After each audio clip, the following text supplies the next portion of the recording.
ओह, मैं माफी चाहता हूँ, ये तुम्हारे लिए है। ओह शुक्रिया। ओह किटी, इन फूलों को देखो। म्याऊ, मेरे पास एक आइडिया है। ओह वाह, तुम बहुत अच्छा कर रही हो, ये बहुत खूबसूरत है। चलो इन फूलों से अपने घर की छत को सजाते हैं। बिल्कुल ऐसे। चलो और लगाती हूँ। वाह, देखो ये कितना खूबसूरत लग रहा है। और मुझे किसने आवाज दी? ओह लड़कियों, तुमने बहुत अच्छा घर सजाया है, बहुत खूब।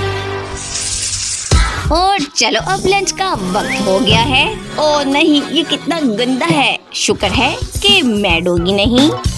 तुम इसे कैसे खाते हो? चलो आ जाओ। ओह नहीं, तुमने ये क्या किया? ये बहुत गंदा है। रुको, मैं तुम्हें अभी दिखाता हूँ। ओह मैं मजाक